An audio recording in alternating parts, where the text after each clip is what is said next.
Sir, आज आपका Dalhousie प्रवास हुआ है, तो इस बारे में कुछ आप बताएँ जानकारी?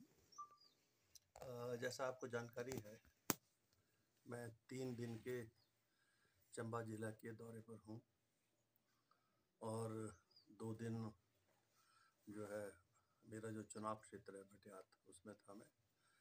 आज चंबा में 3-4 मीटिंग्स हैं, उसके लिए जा रहा हूँ और रात को यहाँ रुका। तो ये प्रवास एक तो रिव्यू हो रहा है सारे डेवलपमेंटल वर्क्स का, चाहे वो पंचायती राज संस्थाओं से हुआ है, चाहे अर्बन बॉडी से है या विभिन्न विभागों के द्वारा जो कार्य चल रहे हैं और जो योजनाएं कार्यक्रम अगले वर्ष के लिए, उससे अगले वर्ष के लिए, अगले 3 वर्षों के लिए कहाँ कहाँ किस स्तर की प्राथमिकता उसमें इंकित करनी है, उसकी डिटेल्ड डिस्कशंस जो है विभाग से कर उन प्रायोरिटीज़ को जो है हम इंडिकेट कर रहे हैं और चुनाव क्षेत्र के स्तर पर भी और जिला क्षेत्र के स्तर पर भी। तो उसी सिलसिले में मैं रात को यहाँ था क्योंकि एक नज़दीक शादी थी। उसके बाद यहाँ रुका हूँ, आज अब चंबा जा रहा हूँ। सर, अब मानसून सेशन आ रहा है, तो उसकी तैयारियों का क्या है आपका?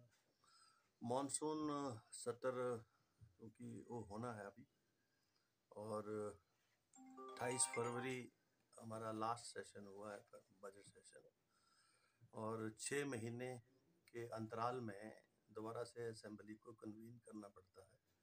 संविधान की ये बद्धता है और नियमों के अनुसार जो हमारी विधानसभा के नियम, तो वो सेशन मुझे लगता है क्योंकि जो मैंने अभी वो तो डिसाइड तो सरकार करती है, तो अभी जो कैबिनेट होगा अगला, उसमें सरकार जो है डिसाइड करेगी कि वो कब सेशन के लिए तैयार है। और जहाँ तक विधानसभा का ताल्लुक है, हम सेशन के लिए तैयार हैं, विधानसभा पूरी तरह से तैयार है और 28 अगस्त से पहले ये सेशन नियमों के अनुरूप होना है, जिसकी जानकारी हमने सरकार को दे दी है। और अब ये 20 से भी हो सकता है, 26 से भी हो सकता है, 27 से भी हो सकता है और उसका जो नोटिफिकेशन है वो 20 दिन पहले करना पड़ता है।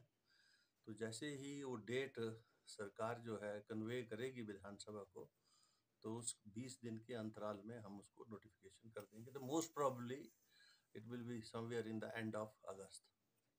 सर, एक जो मसला चल रहा था जल शक्ति विभाग डलहौज़ी का डिवीज़न कार्यालय का, तो मुख्यमंत्री जी ने भी अपनी सभा में कहा था कि इसको डलहौज़ी में नया एक कार्य जो है शिफ्ट रखा जाएगा कार्यालय, तो इसकी नोटिफिकेशन कब तक हो जाएगी?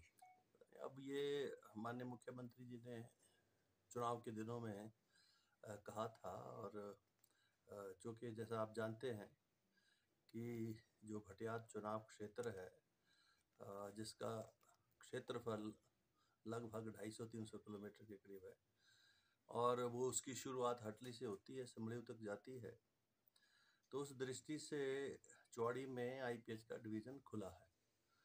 और जहाँ तक डलहौज़ी का जो आईपीएच का डिवीज़न या जो डिवीज़न हेडक्वार्टर्स हमारे डलहौज़ी चुनाव क्षेत्र का भी कुछ हिस्सा जो है इस डिवीज़न में आता था और ज़्यादातर एरिया जो था लगभग 90-95% वो भटियात चुनाव क्षेत्र का है।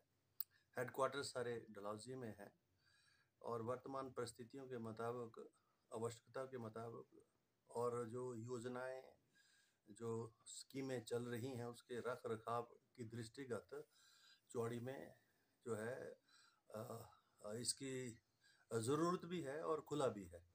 जहाँ तक डलहौज़ी का ताल्लुक है, वो भी जो है बना रहे, इसमें हमें कोई आपत्ति नहीं है। वो सरकार के क्षेत्र के ऊपर ही एग्जामिन होगा और उसका वर्कलोड देखा जाएगा कि डिवीज़न का वर्कलोड जो है वो यहाँ पर पर्याप्त है। उस दृष्टि से जो है कुछ और क्षेत्र जोड़कर जो है वहाँ क्रिएट किया जा सकता है, तो उसमें हमें कोई आपत्ति नहीं है किसी प्रकार।